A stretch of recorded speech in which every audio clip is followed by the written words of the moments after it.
Nearly 200 years ago, reacting against capital punishment, America's Quakers said this: put a man in a cell by himself with a Bible and lots of time, and he will repent. The idea was unique then and certainly well-intentioned, but it has failed. And today, new voices are crying out against a system of correction that warehouses bodies rather than helping the offender or protecting society. It is time, the new voices say, for a new era in correction. We are on the threshold of a new era in corrections because we are impelled by conscience and because we are impelled by the recent tragedy of Attica. The emphasis on rehabilitation must now become more than just a word. Men in prison are now not just human beings, they are human beings who are our brothers, black and white. And in all of our prisons, there seems to be a great preponderance of black.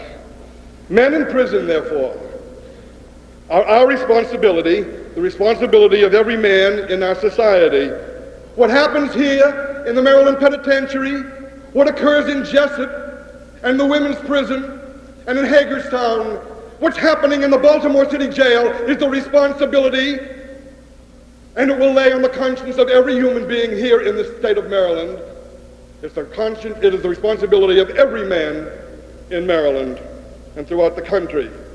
And so, dear God, we beg your blessing on all our brothers here, those who are confined and those of us who are fortunate to be on the outside of these walls.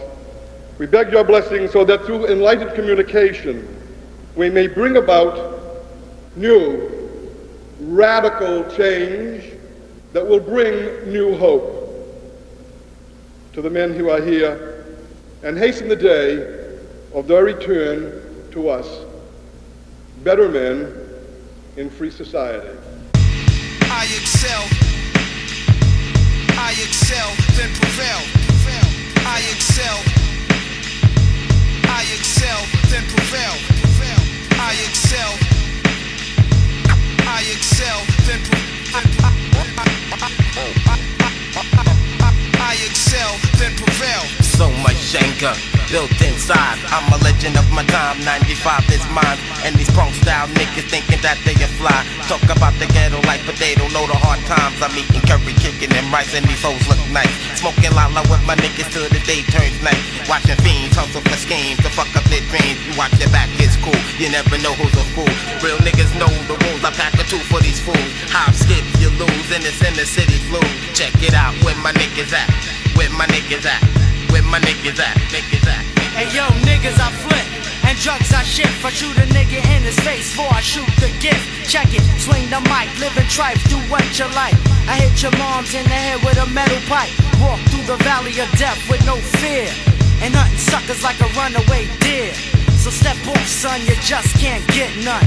No matter how strong they come, they get done. I grab my gun in the presence of danger. I'm real frustrated with so much anger. Express myself violently, that's how I think. So stand back, I'm hitting harder than a fucking tank. I just clock my G's and keep stepping. I'm getting respect for the damage I be wrecking.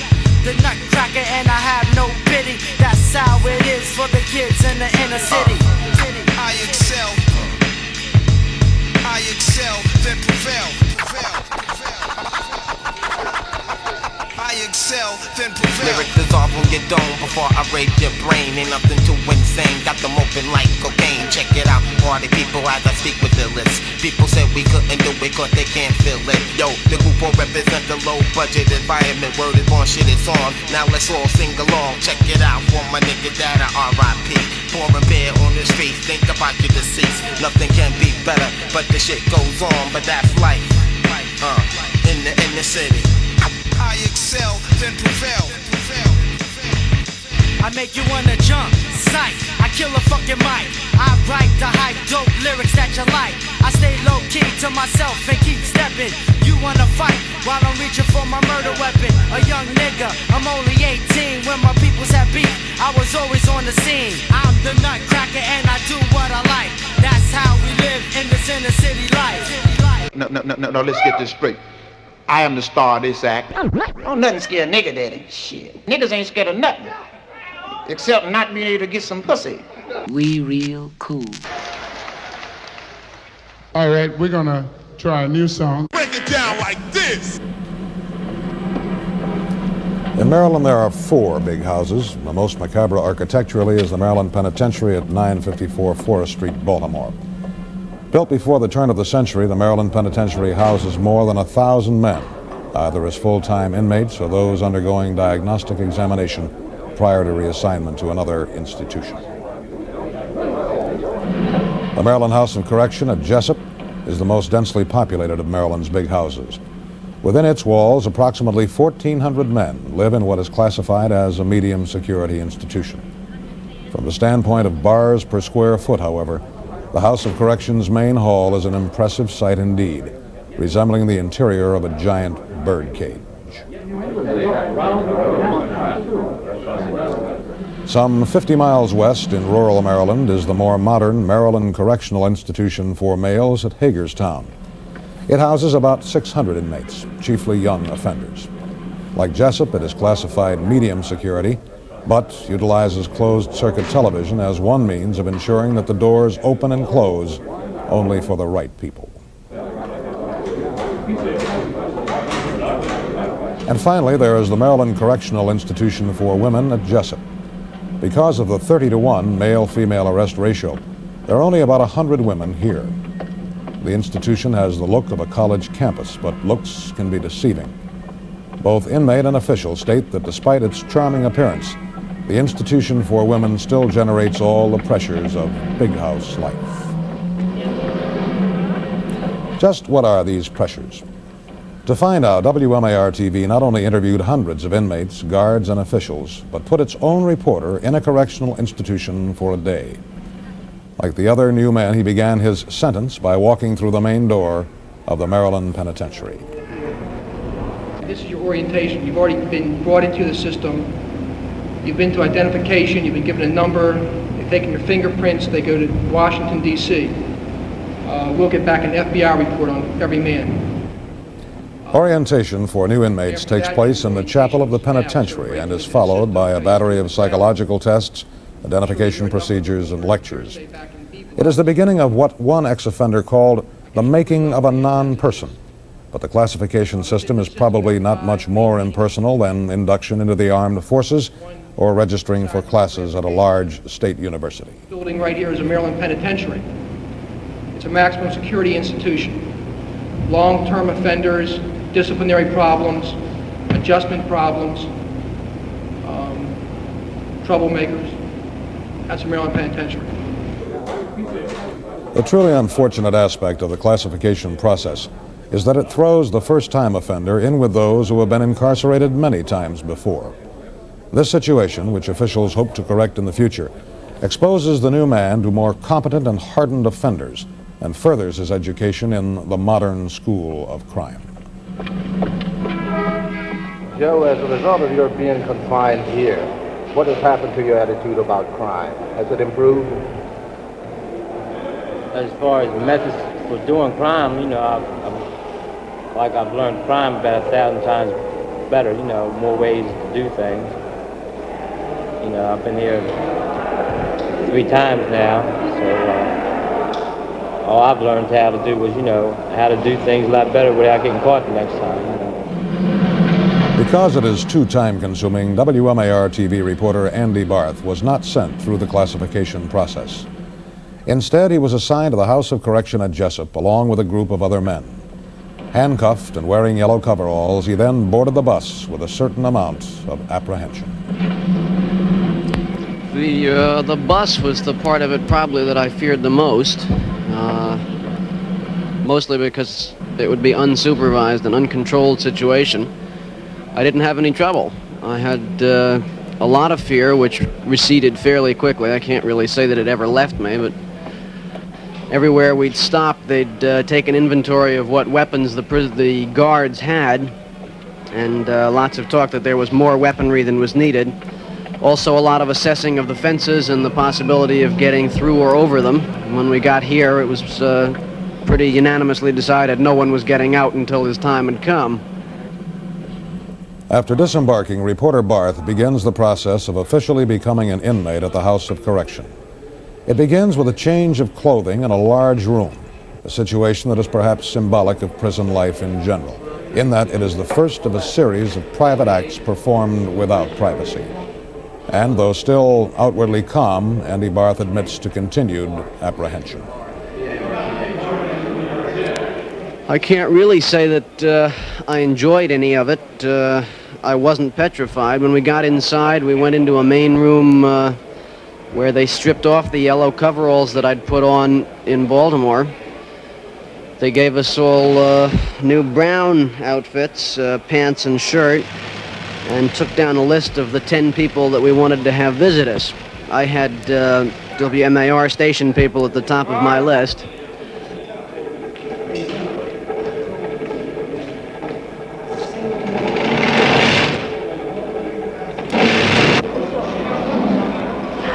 A bit later, Andy Barth is escorted to his cell. This is his first contact with the general prison population, but because of his brief stay, he will be able to capture only a taste of the atmosphere. He may sense the dark moodiness around him.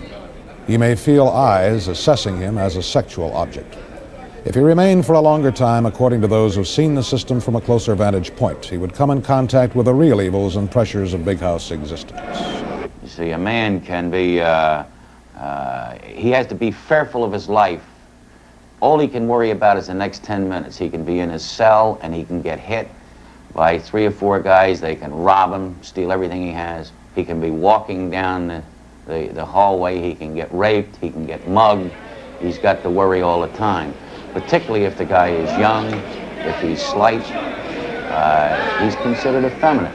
Now, one of the big problems we have today are all of the young fellows coming in the big joint, because the old guys, they had a lifestyle that they were pretty much accustomed to, and they were, you know, like pretty comfortable with it. Now you get the young guys coming in and they gang up on the old guys and they haze them and they raise holy hell with them. These older men who used to feel fairly comfortable in prison are scared to death today because of these young cats.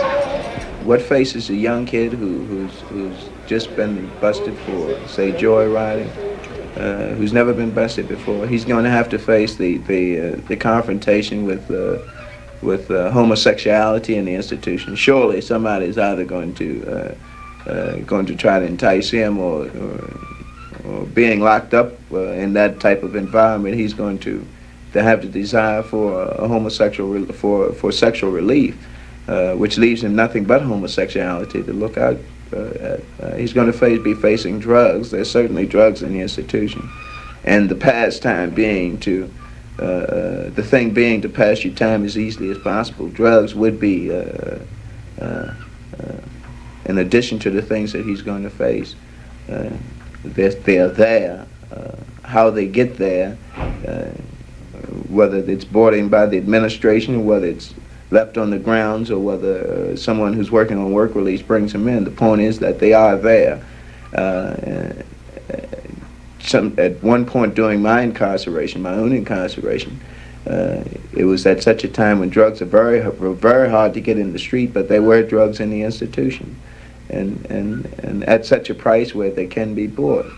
Now, I think that ought to be enough to frighten any mother about what's going to happen to her son should he enter a correctional facility, a correctional institution. After arriving at his assigned tier, Andy Barth steps into the world of cell number 4 and briefly experiences a genuine moment of truth.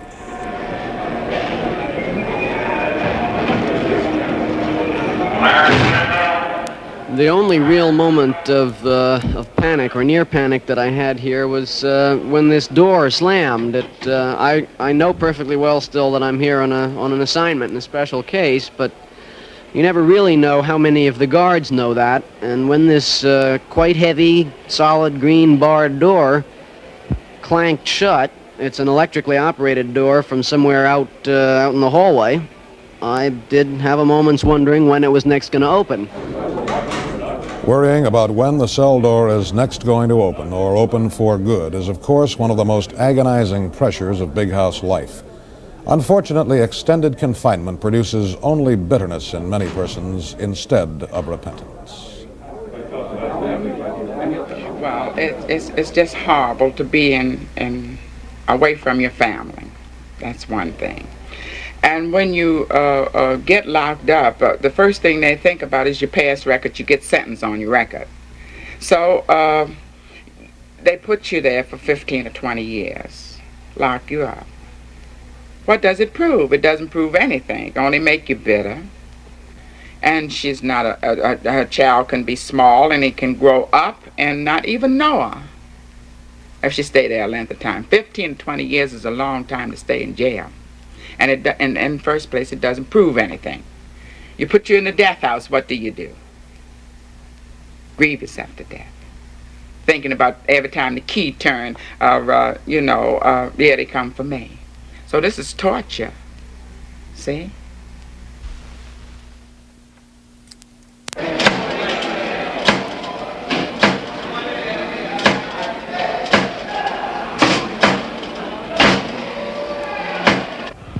We all got in a line and went down to the cafeteria, I guess a little after noon. Everyone picked up one fork and one spoon, all of which were wet, I hoped from a washing machine. Then everybody went and picked up a metal tray. Everybody poured over those, looking, I guess, for a clean one. Not all of them were. But we then went onto the food line. While I was in the dining room, I had the only sort of apparent solicitation that I've experienced here so far. There was a man in the serving line who held my arm and asked my name and said he'd be sure to come up and see me later. And what of the food itself? I can't really say that it was unwholesome. I can't also say that it was really very appetizing or very tasty, but for example, they served corned beef hash. There was a fair amount of beef in it, also a fair amount of grease. They served macaroni and cheese, which was a good deal more macaroni than cheese. They also served what they described as iced tea, although it had never had a very close relationship with any tea leaves, I'm afraid. However, it was plentiful. I assume it was nourishing. I don't think anyone could have gone away from there hungry. I expect, in fact, it's a diet on which you could gain rather a lot of weight.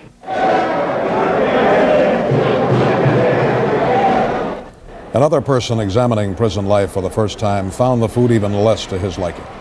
For young bearded Alan Schumann, an agent for the Department of Parole and Probation, the visit to the Maryland Penitentiary begins on a mid-October morning.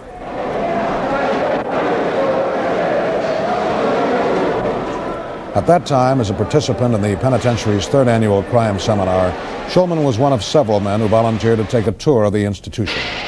Accompanying him as a guide is Alexander Brown, an inmate, and shortly before noon, Alan Schulman gets his first taste of prison food. I was trying to talk about. See, these are the type of conditions that the men are really against. These are the type of things that we've been talking about. We don't want anything like this.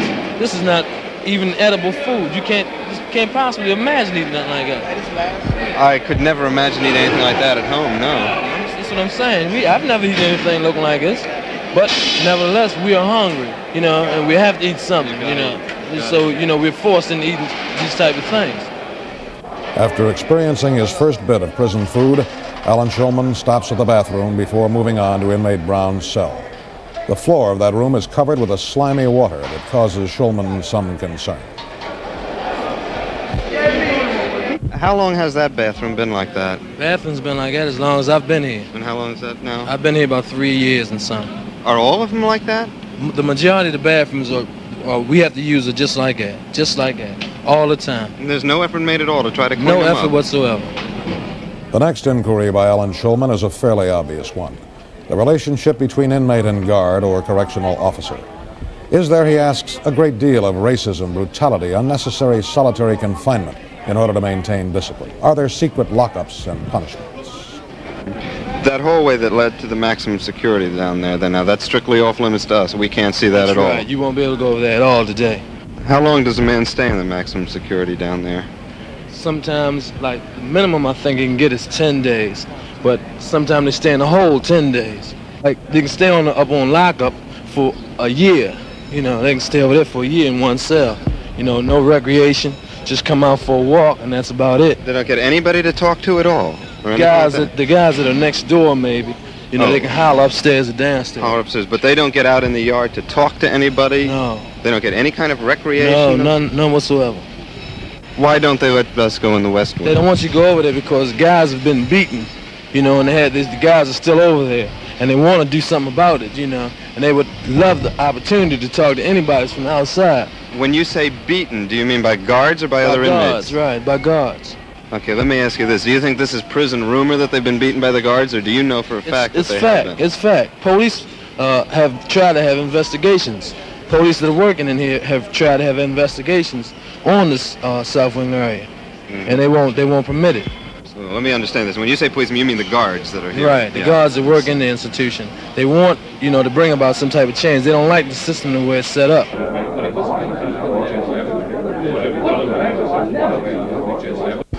Barry, you just came out of a hammer. Tell us what a hammer is. Well, a hammer is a slang that the inmates give for lockup, solitary confinement, isolation.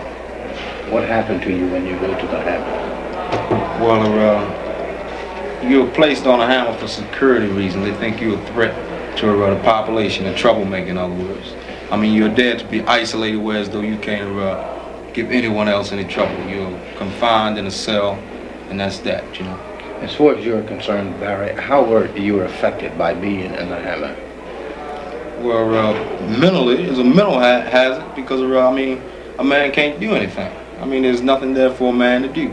You're supposed to get a 15-minute walk. I mean, but 15-minute walk, 15 minutes out of 24 hours, that's nothing, you know. Just to be on a tier walking and nothing else, you know what I mean? And how long were you there? 6 months. Now, Barry, on another point, many inmates complain about racism. What is the racial situation here?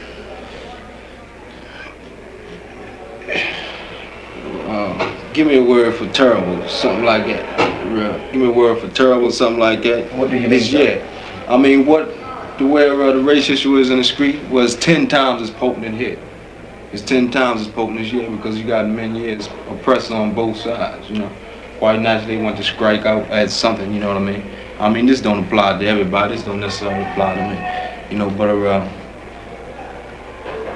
well, you know it. It's in the street. It's 10 times potent in here. But who is guilty of the racism as practiced here? The administration, parts of the administration, the guard force, or just? Damn right. I mean, like the guards, like I said, bro, they could. These people, man, they don't know how to relate to people. I mean, they don't know how to socialize with people. Sure, people on their own standards, yeah. But I mean, people like us.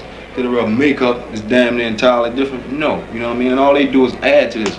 Like, for instance, I was back there on the hammer, and a minor things such as asking the guard for a change of trees because his tree was dirty, you know? He gets mad and all with me and tell me if I don't take this tree, I can't take all. He called me a nigger, but I mean, I'm not saying because he called me a nigger, he was prejudiced or nothing like that. This is more so a thing that is felt, yeah, than is spoken. Believe this. I mean, it ain't like the hacks and all run around here and call people niggas or say they Ku Klux Klans or the blacks say they hardcore militants or nothing like this. This is a thing that's felt. I mean, you can sense this. I mean, you ain't got to speak with a man to know where a man's standing at now. I mean, his action shows this. His action shows this. The traditional relationship between correctional officer and inmate is a complex one. At Hagerstown, for example, there are more than 300 officers, of whom one is black. The situation creates a communications gap. But the problem is one of geography more than any other factor. In addition, most officers, white or black, seem to have trouble communicating because they do not want to be caught in the middle and fear the inmates will use them or play games with them if they are lenient.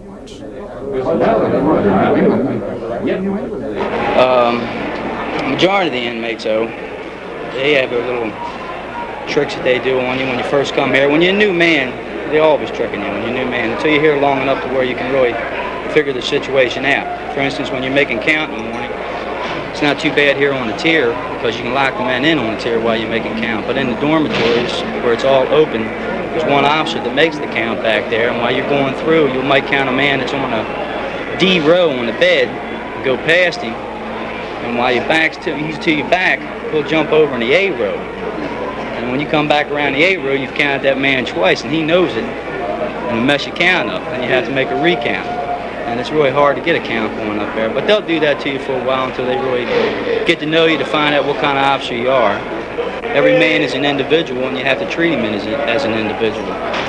You just can't lock a man up, put him away over here, and forget all about him. It's just not done that way. But as a correctional officer myself, you don't have the time as a correctional officer to go to find out every individual's problem, which is impossible to. And we're understaffed here. We have counselors here that are supposed to find what their problems are to try to help them out, but it's just impossible to get 1,400 men down and find out each an individual problem of every man, because you just can't do it.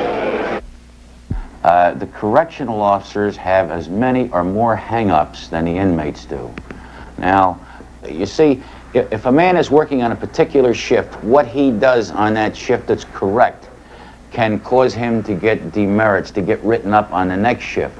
The guys are caught in the middle all the time. There's all kinds of things that could be done to make the life easier for the guard. But you see, if the guard is kept in between all the time, he's going to be hard on the inmates. A man, if he's a CO 1, 2, or 3, is not allowed to talk to the inmates. I've had men tell me how they have seen inmates who they went to school with. One man was on the police force with an inmate, and he told me that in order for him to be able to talk with his friend, he had to go wait till the guy went into his cell and then go into his cell with him, so they couldn't see him talking to the man from Center Hall.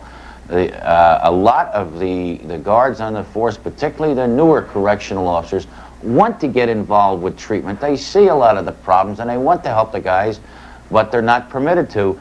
And the big hang-up in this system is the same as in virtually any company throughout the United States.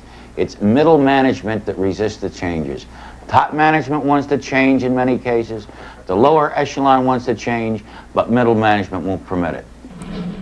After several hours, hardly enough to get more than a touch of institutional life, WMAR-TV reporter Andy Barth's sentence is over. Despite the brevity of his visit, however, he counts it as a valuable experience. My most immediate feeling just on coming out through those big doors is one of physical relief. That none of the terrible things that people told me might happen to me did happen. There was no assault and no real physical discomfort. Of course, I think that should be put in the framework of my having been here for only 3 or 4 hours. And the thought of being here for a week or 2 weeks or 2 months or 2 years, which is what I was telling people in there I was going to be here, is mighty unpleasant. I think that if you get along in that system up there, you can probably survive it, but that other inmates could make it mighty unpleasant for you if they chose to do so. I think 2 years of this, if I were sentenced to 2 years here, I think that would be pretty hard to take. Looking back over this day, or the part of it that I spent, there were periods of boredom already, at least an hour or so. I wasn't here for a full day, and I can't really imagine what I'd do with myself over 2 years here. I guess I'm supposed to come out of here some way improved. I should come out of here better than when I came in. Whether 2 years here would move me in that direction, I'm not sure.